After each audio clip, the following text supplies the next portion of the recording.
ನಮಸ್ಕಾರ ಗೆಳೆಯರೆ. Fin is Kannada YouTube ಚಾನಲ್ಗೆ ನಿಮ್ಮೆಲ್ಲರಿಗೂ ಸ್ವಾಗತ. ನಮ್ಮ ಚಾನಲ್ಗೆ ಫಸ್ಟ್ ಟೈಮ್ ಬಂದಿದ್ರೆ ಅಂದರೆ ಚಾನಲ್ಗೆ ಸಬ್ಸ್ಕ್ರೈಬ್ ಮಾಡಿ ಹಾಗೂ ಬೆಲ್ಲೈಕನ್ನ ಹಿಟ್ ಮಾಡಿ. ಹಾಗಾದರೆ ಇವತ್ತಿನ ಈ ಒಂದು ವಿಡಿಯೋದಲ್ಲಿ ನಾವು ಕೆಲವೊಂದಿಷ್ಟು ಫೈನಾನ್ಷಿಯಲ್ ಪ್ಲ್ಯಾನಿಂಗ್ ಹಾಗೂ ನಿಮ್ಮ ಒಂದು ಪರ್ಸನಲ್ ಫೈನಾನ್ಸನ್ನು ಇಂಪ್ರೂವ್ ಮಾಡೋದಕ್ಕೋಸ್ಕರ 10 ಟಿಪ್ಗಳ ಬಗ್ಗೆ ಮಾತಾಡೋಣ. ನಾವು ಈ ಒಂದು ವಿಡಿಯೋದಲ್ಲಿ 10 ಟಿಪ್ ಪ್ಲಸ್ ಒಂದು ಬೋನಸ್ ಟಿಪ್ಪನ್ನು ಕೊಡ್ತಾ ಇದ್ದೀನಿ. ಲಾಸ್ಟ್ ಟಿಪ್ಪನ್ನು ಮಾತ್ರ ನೀವು ಮರೆಯಲೇಬೇಡಿ.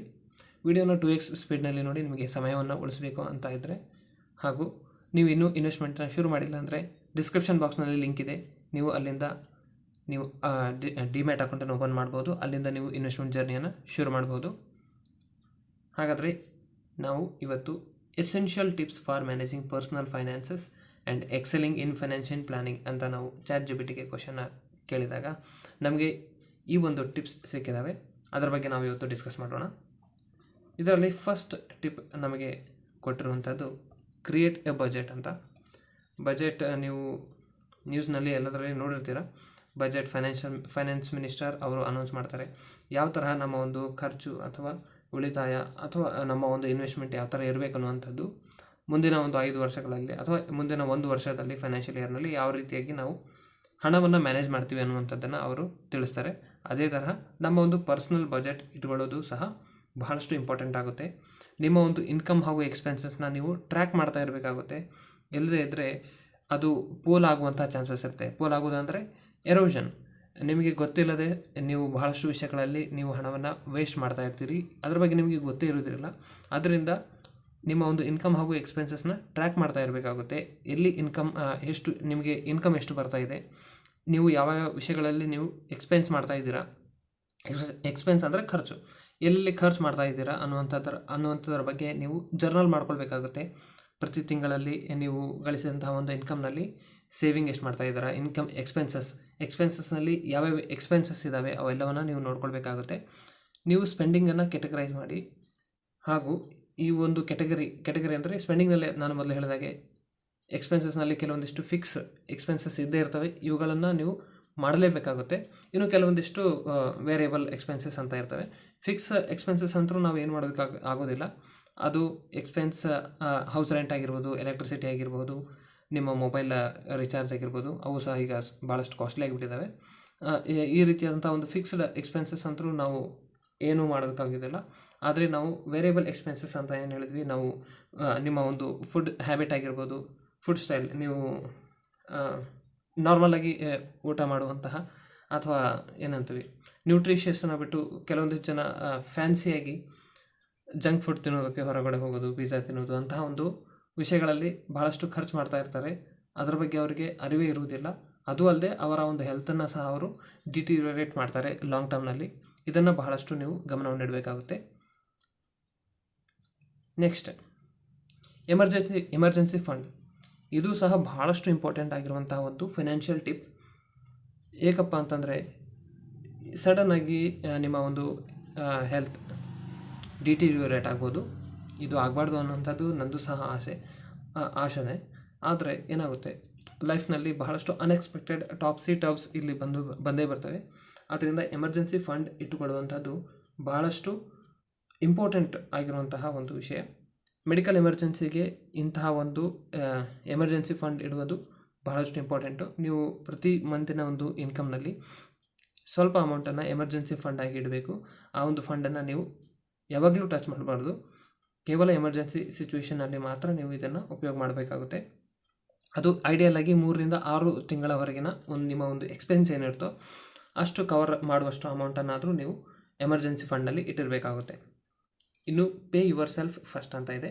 ನಿಮ್ಮ ಒಂದು ಇನ್ಕಮನ್ನು ನಿಮ್ಮ ಒಂದು ಏನು ಇನ್ಕಮ್ ಇರ್ತದೆ ಮಂತ್ಲಿ ಇನ್ಕಮ್ನ, ಅದನ್ನು ಸೇವಿಂಗ್ ಹಾಗೂ ಇನ್ವೆಸ್ಟ್ಮೆಂಟ್ಗಳಲ್ಲಿ ನೀವು ಡಿವೈಡ್ ಮಾಡಿ ಅಂತಹ ಒಂದು ಸೇವಿಂಗ್ ಸಹ ಮಾಡಬೇಕಾಗುತ್ತೆ. ಪೇ ಯುವರ್ ಸೆಲ್ಫ್ ಫಸ್ಟ್ನಲ್ಲಿಯೂ ಸಹ ನೀವು ಇದರಲ್ಲಿ ನಿಮ್ಮ ಒಂದು ಸ್ಕಿಲ್ಸನ್ನು ಇಂಪ್ರೂವ್ಮೆಂಟ್ ಮಾಡೋದಕ್ಕೋಸ್ಕರ ಸ್ವಲ್ಪ ಅಮೌಂಟನ್ನು ಇಟ್ಕೊಳ್ಳೋದು ಉತ್ತಮ. ನಿಮ್ಮ ಒಂದು ಅಪ್ಸ್ಕಿಲ್ಲಿಂಗ್ನಲ್ಲಿ ಮಾಡೋದರಿಂದ ನಿಮ್ಮ ಇನ್ಕಮ್ ಸಹ ಜಾಸ್ತಿ ಆಗ್ತಾ ಹೋಗುತ್ತೆ. ಪೇ ಯುವರ್ ಸೆಲ್ಫ್ ಫಸ್ಟ್ನಲ್ಲಿ ನಿಮ್ಮ ನಾಲೆಜ್ ಇನ್ಕ್ರೀಸ್ ಮಾಡೋದರಲ್ಲಿ ನಿಮ್ಮ ಒಂದು ಅಮೌಂಟನ್ನು ಯೂಸ್ ಮಾಡಬೇಕಾಗುತ್ತೆ. Manage ಡೆಪ್ಟ್ wisely. ಲೋನ್, ಬಹಳಷ್ಟು ಜನ ಲೋನ್ ಬಗ್ಗೆ ಪಾಸಿಟಿವ್ ಹಾಗೂ ನೆಗೆಟಿವ್ನ ಹೇಳ್ತಾರೆ. ಇದು ನಿಮ್ಮ ಮೇಲೆ ಡಿಪೆಂಡ್ ಆಗುತ್ತೆ. ನೀವು ಯಾವ ಥರ ಡೆಪ್ಟ್ ಮೇಲೆ ಡೆಪ್ಟನ್ನು ನೀವು ಯಾವ ಒಂದು ಮೈಂಡ್ಸೆಟ್ನಿಂದ ನೋಡ್ತೀರಾ ಅಂತ. ರಾಬರ್ಟ್ ಕಿಯೋಸಾಕಿ ಅವರ ಪ್ರಕಾರ ಡೆಪ್ಟನ್ನು ಅವರು ವೈಸ್ಲಿ ಮ್ಯಾನೇಜ್ ಮಾಡಿ ಈಗ ಅವರು ರಿಯಲ್ ಎಸ್ಟೇಟಲ್ಲಿ ಒಂದು ದೊಡ್ಡ ಜೇಂಟ್ ಆಗಿದ್ದಾರೆ. ಅದೇ ಥರ ಕೆಲವೊಂದಿಷ್ಟು ಜನ ಬ್ಯಾಡ್ ಡೆಪ್ಟ್ ಹಾಗೂ ಗುಡ್ ಡೆಪ್ಟ್ ಅಂತ ಇರ್ತವೆ. ಅವ್ರ ಪ್ರಕಾರ ಬ್ಯಾಡ್ ಡೆಪ್ಟ್ನಲ್ಲಿ ಸಿಕ್ಕಾಕೊಂಡು ಬಹಳಷ್ಟು ಫೈನಾನ್ಷಿಯಲ್ ಲಾಸಸ್ನ ಕಂಡುಕೊಂಡಿದ್ದಾರೆ ಹಾಗೂ ಬಹಳಷ್ಟು ಫೈನಾನ್ಷಿಯಲ್ ಸ್ಟ್ರೆಸ್ಸನ್ನು ಸಹ ಅವರು ತೊಗೊಂಡಿದ್ದಾರೆ. ಆದ್ದರಿಂದ ನೀವು ಲೋನನ್ನು ತೊಗೊಳ್ತಾ ಇದ್ದೀರಾ ಅಂದರೆ ಅದನ್ನು ಸರಿಯಾಗಿ ಉಪಯೋಗ ಮಾಡಿಕೊಂಡು ಅದರಿಂದ ಇನ್ಕಮ್ ಬರುವ ಹಾಗೆ ಮಾಡ್ಕೊಳ್ಬೇಕಾಗುತ್ತೆ. ಇನ್ನು ಡೆಪ್ಟನ್ನು ಮ್ಯಾನೇಜ್ ಮಾಡೋದರಲ್ಲಿ ಜಾಸ್ತಿ ಯಾವುದು ಇಂಟ್ರೆಸ್ಟ್ ರೇಟ್ ಇರ್ತದೋ ಅದನ್ನು ನೀವು ಜಲ್ದಿ ಲೋನನ್ನು ಚುಕ್ತಾ ಮಾಡಿ, ಕಡಿಮೆ ಇಂಟ್ರೆಸ್ಟ್ ರೇಟ್ ಇರುವಂತಹ ಒಂದು ಏನು ಲೋನ್ ಇರ್ತದೋ ಅದನ್ನು ನೀವು ಸ್ಲೋಲಿ ಆಗಿ ಕಟ್ಬೋದಾಗಿದೆ. ಇದರಲ್ಲಿ ನೀವು ವೈಸ್ಲಿ ಮ್ಯಾನೇಜ್ ಮಾಡ್ಬೋದು ಈ ಥರ. Next save for retirement. Actually ಈಗ ನೀವು ನೋಡ್ತಾ ಇದ್ದೀರಾ ಸೇವ್ ಫಾರ್ ರಿಟೈರ್ಮೆಂಟ್ ಅಂತ ನೋಡ್ತಾ ಇದ್ದೀರಾ. ಸದ್ಯಕ್ಕೆ ಹೊಸ ಮೂಮೆಂಟಮ್ ನಡೀತಾ ಇದೆ. ಇದ್ರ ಬಗ್ಗೆ ನಿಮಗೂ ಗೊತ್ತಿರ್ಬೋದು, FIRE, financial independence retire early ಅಂತ. ಇದು ಒಂದು ಹೈಪೋಥೆಟಿಕಲ್ ಎಕ್ಸಾಂಪಲ್ ಅಷ್ಟೇ. ಇದರಲ್ಲಿ ಬಹಳ ಜನ ಫೇಲ್ ಆಗ್ತಾರೆ. ಎಲ್ಲರಿಂದಲೂ ಇದು ಸಾಧ್ಯ ಇಲ್ಲ. ಅದರಿಂದ ಜಾಸ್ತಿ ಜನ ನೀವು ಇನ್ಫ್ಲುಯೆನ್ಸ್ ಆಗಿ ಇದರ ಬಗ್ಗೆ ಯೋಚನೆ ಮಾಡೋಕ್ಕೆ ಹೋಗ್ಬೇಡಿ. ಅದರಿಂದ ನಿಮಗೆ ರಿಟೈರ್ಮೆಂಟ್ ಪ್ಲಾನಿಂಗ್ ಸಹ ಭಾಳಷ್ಟು ಇಂಪಾರ್ಟೆಂಟ್ ಆಗುತ್ತೆ. ರಿಟೈರ್ಮೆಂಟ್ ನೀವು ಯಾವುದಾದ್ರೂ NPS ಆಗಿರ್ಬೋದು, ಭಾಳಷ್ಟು ಇನ್ವೆಸ್ಟ್ಮೆಂಟ್ ಆಪರ್ಚುನಿಟೀಸ್ ಇದ್ದಾವೆ ರಿಟೈರ್ಮೆಂಟ್ಗೋಸ್ಕರ, ಅದನ್ನು ನೀವು ಫಾಲೋ ಮಾಡ್ಬೋದಾಗಿದೆ. ನೆಕ್ಸ್ಟ್ ಇನ್ವೆಸ್ಟ್ಮೆಂಟ್ ಸ್ಟ್ರಾಟಜಿಕಲಿ ಮಾಡಬೇಕಾಗುತ್ತೆ. 6ನೇ ಟಿಪ್ ಹೇಳಬೇಕು ಅಂದರೆ ಇನ್ವೆಸ್ಟ್ಮೆಂಟನ್ನು ನೀವು ಸ್ಟ್ರಾಟಜಿಕಲಿ ಮಾಡಬೇಕು. ನಿಮ್ಮ ಇನ್ವೆಸ್ಟ್ಮೆಂಟ್ ಯಾವ ಥರ ಇರಬೇಕಂದ್ರೆ ಬಹಳಷ್ಟು ಡೈವರ್ಸಿಫೈ ಆಗಬೇಕು. ಬಹಳಷ್ಟು ಅಂದರೆ ಪೂರ್ತಿ ಡೈವರ್ಸಿಫೈ ಆಗಿ ಯಾವುದೇ ರೀತಿಯಾದಂಥ ರಿಟರ್ನ್ಸ್ ಬರದೇ ಇರುವಂಥದ್ದಲ್ಲ. ರಿಸ್ಕ್ ಸಹ ತೊಗೋಬೇಕು, ಆದರೆ ಯಾವುದೇ ರೀತಿಯಾಗಿ ಒಂದೇ ಒಂದು ಇನ್ಸ್ಟ್ರೂಮೆಂಟ್ನಲ್ಲಿ ಇನ್ವೆಸ್ಟ್ ಮಾಡಬಾರ್ದು. ನೀವು ಈಗ ಸ್ಟಾಕ್ಸ್ನಲ್ಲಿ ಬೈ ಮಾಡ್ತಾ ಇದ್ದರೆ ಕೇವಲ ಸ್ಟಾಕೇ ತೊಗೊಳ್ಬಾರ್ದು. ಸ್ಟಾಕ್ ಆಗಿರಬಹುದು, ಬಾಂಡ್ಸ್ ಆಗಿರ್ಬೋದು, ಇನ್ನು ಬೇರೆ ಅಸೆಟ್ಸ್, ಗೋಲ್ಡ್ ಅಥವಾ ರಿಯಲ್ ಎಸ್ಟೇಟ್, ಈ ಥರದ ಬೇರೆ ಬೇರೆ ಅಸೆಟ್ ಕ್ಲಾಸಸ್ನಲ್ಲಿ ನಿಮ್ಮ ಒಂದು ಇನ್ವೆಸ್ಟ್ಮೆಂಟ್ ಇರಬೇಕಾಗುತ್ತೆ. ಇನ್ನು ಕ್ರೆಡಿಟನ್ನು ನೀವು ಮೇಂಟೈನ್ ಮಾಡಬೇಕಾಗುತ್ತೆ. ಸದ್ಯಕ್ಕೆ ನಿಮಗೆ ಬ್ಯಾಂಕ್ನಲ್ಲಿ ಲೋನ್ ಬೇಕು ಅಂತಂದರೆ ಕ್ರೆಡಿಟ್ ಸ್ಕೋರ್ ಭಾಳಷ್ಟು ಇಂಪಾರ್ಟೆಂಟ್ ಆಗುತ್ತೆ. ನಿಮ್ಮ ಕ್ರೆಡಿಟ್ ಸ್ಕೋರನ್ನು ಬಹಳಷ್ಟು ಚೆನ್ನಾಗಿ ಇಟ್ಕೊಂಡ್ರೆ ಒಳ್ಳೆಯದು. 600ಕ್ಕಿಂತ ಹೆಚ್ಚಿನ ಒಂದು ಕ್ರೆಡಿಟ್ ಸ್ಕೋರ್ ಇದ್ದವರಿಗೆ ಲೋನ್ಸ್ ಭಾಳ ಈಸಿಯಾಗಿ ಸಿಗುತ್ತೆ. ಅದಕ್ಕಿಂತ ಕಡಿಮೆ ಹೋದರೆ ನಿಮಗೆ ಎಮರ್ಜೆನ್ಸಿ ಏನಾದರೂ ಅವಶ್ಯಕತೆ ಬಿತ್ತು, ಲೋನಿನ ಅವಶ್ಯಕತೆ ಬಿತ್ತು ಅಂದರೆ ನಿಮಗೆ ಎಲ್ಲೂ ಲೋನ್ ಸಿಗೋದಿಲ್ಲ. ಸಿಕ್ಕರೂ ನಿಮಗೆ ಇನ್ನು ಅನ್ಆರ್ಗನೈಸ್ಡ್ ಒಂದು ಸೆಕ್ಟರ್ನಲ್ಲಿ ಸಿಗುತ್ತೆ ಲೋನ್, ಅಲ್ಲಿ ಇಂಟ್ರೆಸ್ಟ್ ರೇಟ್ಸ್ ಭಾಳ ಇರ್ತವೆ. ಇನ್ನು ನೆಕ್ಸ್ಟ್ ಏನಿದೆ ಪ್ಲ್ಯಾನ್ ಫಾರ್ ಟ್ಯಾಕ್ಸಸ್. ಇದರಿಂದ ಅಂತೂ ಯಾರೂ ಉಳಿಯೋದಕ್ಕೆ ಸಾಧ್ಯ ಇಲ್ಲ. ಎಸ್ಪೆಷಲಿ ಮಿಡ್ಲ್ ಕ್ಲಾಸ್ ಅವರು ಎಲ್ಲರೂ ಕಟ್ಟಲೇಬೇಕಾಗುತ್ತೆ. ಸ್ಯಾಲರಿಡ್ ಮಿಡ್ಲ್ ಕ್ಲಾಸ್ ಅವರು ಟ್ಯಾಕ್ಸಿಂದ ಅಂತೂ ಉಳಿಯೋದಕ್ಕೆ ಸಾಧ್ಯ ಇಲ್ಲ. ಆದರೂ ನಿಮ್ಮಲ್ಲಿ ಬಹಳಷ್ಟು ಈಗ ಹೊಸದಾಗಿ ಇನ್ಕಮ್ ಟ್ಯಾಕ್ಸಿಂದು ರೆಸ್ಯೂಮ್ ಬಂದಿದೆ. ಅದರಲ್ಲಿ ಸಹ ಕೆಲವೊಂದಿಷ್ಟು ನಿಮಗೆ ಅಡ್ವಾಂಟೇಜ್ ಕೊಡುವಂತಹ ವಿಷಯಗಳಿರ್ತವೆ. ಅವೆಲ್ಲವನ್ನು ಅಡ್ವಾಂಟೇಜ್ ತೊಗೊಳ್ಬೇಕಾಗುತ್ತೆ. ಇದಕ್ಕೋಸ್ಕರ ನೀವು ಕೆಲವೊಂದಿಷ್ಟು ವೀಡಿಯೋಸ್ನ ನೋಡ್ಬೋದು, ಬೇರೆ ಬೇರೆ ವೀಡಿಯೋಸನ್ನು, ಯಾವ ಥರ ನೀವು ಟ್ಯಾಕ್ಸನ್ನು ಉಳಿಸ್ಬೋದು ಅನ್ನೋಂಥ ವೀಡಿಯೋಸನ್ನು ನೀವು ನೋಡ್ಬೋದು. ನೆಕ್ಸ್ಟ್ ಫೈನಾನ್ಷಿಯಲ್ ಗೋಲ್ಸ್ ಇರುವಂಥದ್ದು ಬಹಳಷ್ಟು ಇಂಪಾರ್ಟೆಂಟ್. ನೀವು ಲಾಂಗ್ ಟರ್ಮ್ ಹಾಗೂ ಶಾರ್ಟ್ ಟರ್ಮ್ ಗೋಲ್ಸನ್ನು ಡಿವೈಡ್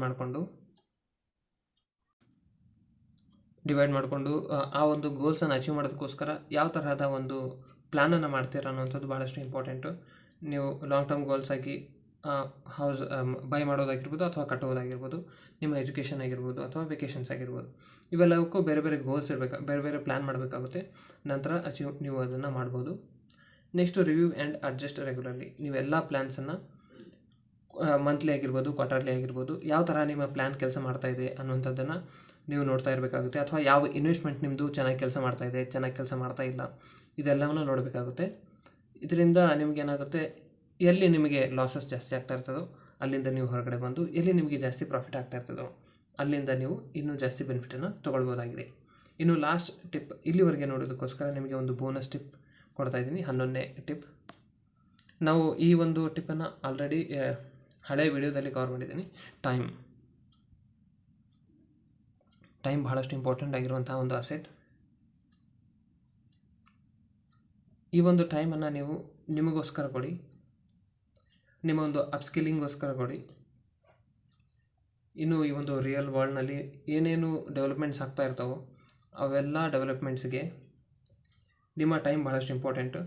ಈಗ ನೀವು ಸೋಷಿಯಲ್ ಮೀಡಿಯಾದಲ್ಲಿ ಬಹಳಷ್ಟು ಇನ್ಫಾರ್ಮೇಷನ್ನ ಒಂದು ಸಾಗರ ಇದೆ, ಸಾರಿ ಇಲ್ಲಿ ಸ್ಪೆಲ್ಲಿಂಗ್ ನೋಡಬೇಡಿ, ಇನ್ಫಾರ್ಮೇಷನ್ ಏನಿದೆ ಬಹಳಷ್ಟು ಸಿಗ್ತಾ ಇದೆ. ಈ ಇನ್ಫಾರ್ಮೇಷನ್ ನಿಮಗೆ ಏನು ಸಿಗ್ತಾ ಇದೆಯಲ್ಲೋ, ಎಕ್ಸಾಂಪಲ್ ನಮ್ಮನ್ನು ಸಹ ಇಟ್ಕೊಳ್ಬೋದು. ನೀವು ಇನ್ಫಾರ್ಮೇಷನ್ ನಿಮಗೆ ಎಷ್ಟು ಬೇಕೋ ಅಷ್ಟೇ ತೊಗೊಳ್ಳಿ. ಜಾಸ್ತಿ ಇನ್ಫಾರ್ಮೇಷನ್ನ ತೊಗೊಂಡು ಕೇವಲ ನಿಮಗೆ ರಿಗ್ರೆಟ್ಸ್ ಆಗುತ್ತೆ, ನಿಮಗೆ ಅದು ಮಾಡೋಕ್ಕಾಗ್ತಿಲ್ಲ, ಇದು ಮಾಡೋಕ್ಕಾಗ್ತಿಲ್ಲ, ಆ ಥರ ಆಗುತ್ತೆ. ಆದ್ದರಿಂದ ನಿಮಗೆ ಯಾವ ಇನ್ಫಾರ್ಮೇಷನ್ ಎಷ್ಟು ಬೇಕೋ ಅಷ್ಟೇ ತೊಗೊಳ್ಳಿ. ಬಹಳಷ್ಟು ಇನ್ಫಾರ್ಮೇಷನ್ ನೀವು ತೊಗೊಳ್ಳುವಂಥ ಅವಶ್ಯಕತೆಯೇ ಇಲ್ಲ. ಬಹಳಷ್ಟು ಮಿನಿಮಲಿಸಮ್ನ ನೀವು ಫಾಲೋ ಮಾಡಿ. ಮಿನಿಮಲಿಸಮ್ನ ಫಾಲೋ ಮಾಡಿದರೆ ಇದರ ಬಗ್ಗೆ ನೀವು ಫರ್ದರ್ ರಿಸರ್ಚ್ ಮಾಡಿ. ನಾನು ಜಾಸ್ತಿ ಹೇಳೋದಕ್ಕೆ ಹೋಗೋದಲ್ಲ, ಇನ್ನು ವಿಡಿಯೋ ಭಾಳಷ್ಟು ಲೆಂತಿ ಆಗಿ ಹೋಗುತ್ತೆ. ಅದರಿಂದ 11th ಟಿಪ್ ಏನಿದೆ ಅಂದರೆ ನಿಮ್ಮ ಟೈಮ್ನ ನೀವು ಸರಿಯಾಗಿ ಮ್ಯಾನೇಜ್ ಮಾಡಬೇಕಾಗುತ್ತೆ. ಟೈಮ್ನ ಮ್ಯಾನೇಜ್ ಮಾಡಿದ್ರೇ ನೀವು ಸಕ್ಸಸ್ ಕಾಣೋದು. ಟೈಮ್ನಲ್ಲಿ ಭಾಳಷ್ಟು ವಿಷಯಗಳು ಬೇಕಾಗುತ್ತೆ, ಡಿಸಿಪ್ಲಿನ್ ಬೇಕಾಗುತ್ತೆ. ಡಿಸಿಪ್ಲಿನ್ ಇಲ್ಲದೆ ಇದ್ದರೆ ನೀವು ಏನೇ ಒಂದು ಗೋಲನ್ನು ಅಚೀವ್ ಮಾಡೋದಕ್ಕೆ ಸಾಧ್ಯ ಇಲ್ಲ. ಡಿಸಿಪ್ಲಿನ್, ಪ್ಲ್ಯಾನ್, ಆ್ಯಕ್ಷನ್, ಇವು 3 ಬಹಳಷ್ಟು ಇಂಪಾರ್ಟೆಂಟ್ ಆಗುತ್ತೆ ನಿಮ್ಮ ಸಕ್ಸಸ್ನ ಒಂದು ಜರ್ನಿಯಲ್ಲಿ. ಇನ್ನು ವಿಡಿಯೋದ ಹೈಲೈಟ್ಸನ್ನು ನಾವು ನೋಡಬೇಕಂದ್ರೆ, ಬಜೆಟ್ನ ಕ್ರಿಯೇಟ್ ಮಾಡಬೇಕಾಗುತ್ತೆ. ಎಮರ್ಜೆನ್ಸಿ ಫಂಡನ್ನು ನೀವು ಕ್ರಿಯೇಟ್ ಮಾಡ್ಕೊಳ್ಳಿ. ಫಸ್ಟ್ ನಿಮ್ಮ ಒಂದು ಸ್ಕಿಲ್ ಡೆವಲಪ್ಮೆಂಟ್ಗೋಸ್ಕರ ಇನ್ವೆಸ್ಟ್ಮೆಂಟ್ ಮಾಡಿ. ನಂತರ ನಿಮ್ಮ ಲೋನ್ಸನ್ನು ವೈಸ್ಲಿ ಮ್ಯಾನೇಜ್ ಮಾಡಿ. ರಿಟೈರ್ಮೆಂಟ್ಗೂ ಸಹ ಪ್ಲ್ಯಾನಿಂಗ್ ಮಾಡಬೇಕಾಗುತ್ತೆ ಸ್ಟಾರ್ಟಿಂಗಿಂದನೇ. ಸ್ಟ್ರಾಟಜಿಕಲಿ ಇನ್ವೆಸ್ಟ್ಮೆಂಟನ್ನು ಮಾಡಬೇಕು, ಡೈವರ್ಸಿಫೈ ಮಾಡಬೇಕು. ಒಂದೇ ಸೆಕ್ಟರ್ನಲ್ಲಿ ಇನ್ವೆಸ್ಟ್ ಮಾಡೋಕ್ಕೆ ಹೋಗಬೇಡಿ, ಅಥವಾ ಒಂದೇ ಇನ್ಸ್ಟ್ರೂಮೆಂಟ್ನಲ್ಲಿ ಇನ್ವೆಸ್ಟ್ ಮಾಡೋಕ್ಕೆ ಹೋಗಬೇಡಿ. ನೆಕ್ಸ್ಟ್, ನಿಮ್ಮ ಒಂದು ಕ್ರೆಡಿಟ್ ಸ್ಕೋರನ್ನು ಚೆನ್ನಾಗಿ ಇಟ್ಕೊಳ್ಳಿ. ಟ್ಯಾಕ್ಸಸ್ನ ನೀವು ಸರಿಯಾಗಿ ಪ್ಲ್ಯಾನ್ ಮಾಡ್ಕೊಳ್ಳಿ. ಇನ್ನು ಫೈನಾನ್ಷಿಯಲ್ ಗೋಲ್ಸನ್ನು ಇಟ್ಕೊಳ್ಳಿ ಜೀವನದಲ್ಲಿ. ಅವುಗಳನ್ನು ಅಚೀವ್ ಮಾಡೋದಕ್ಕೋಸ್ಕರ ಪ್ಲ್ಯಾನನ್ನು ಮಾಡಿ. ಇನ್ನು ಮೇಲೆ ಹೇಳಿದಂತಹ ಎಲ್ಲ ಒಂದು ಟಿಪ್ಸನ್ನು ನೀವು ರಿವ್ಯೂ ಹಾಗೂ ಅಡ್ಜಸ್ಟ್ ಮಾಡಬೇಕಾಗುತ್ತೆ. ಇಲ್ಲಿವರೆಗೆ ವಿಡಿಯೋನ ನೋಡೋದಕ್ಕೋಸ್ಕರ ಧನ್ಯವಾದಗಳು. ನೀವು ಇನ್ನೂ ಚಾನಲ್ಗೆ ಸಬ್ಸ್ಕ್ರೈಬ್ ಮಾಡಿಲ್ಲ ಅಂದರೆ ಚಾನಲ್ಗೆ ಸಬ್ಸ್ಕ್ರೈಬ್ ಮಾಡಿ. ನಮ್ಮ ವಿಡಿಯೋನ ಶೇರ್ ಮಾಡಿ ನಿಮ್ಮ ಫ್ರೆಂಡ್ಸ್ ಜೊತೆಗೆ. ನೀವು ಇನ್ನೂ ಇನ್ವೆಸ್ಟ್ಮೆಂಟನ್ನು ಶುರು ಮಾಡಿಲ್ಲ ಅಂದರೆ ಡಿಸ್ಕ್ರಿಪ್ಷನ್ ಬಾಕ್ಸ್ನಲ್ಲಿ ಲಿಂಕ್ ಇದೆ, ನೀವು ಅಲ್ಲಿಂದ ಅಕೌಂಟನ್ನು ಓಪನ್ ಮಾಡಿ ಇನ್ವೆಸ್ಟ್ಮೆಂಟನ್ನು ಶುರು ಮಾಡ್ಬೋದು. ಹಾಗಾದರೆ ನಾವು ಮುಂದಿನ ವಿಡಿಯೋದಲ್ಲಿ ಸಿಗೋಣ. ಅಲ್ಲಿವರೆಗೆ ಧನ್ಯವಾದ. ಜೈ ಹಿಂದ್, ಜೈ ಕರ್ನಾಟಕ ಮಾತೆ.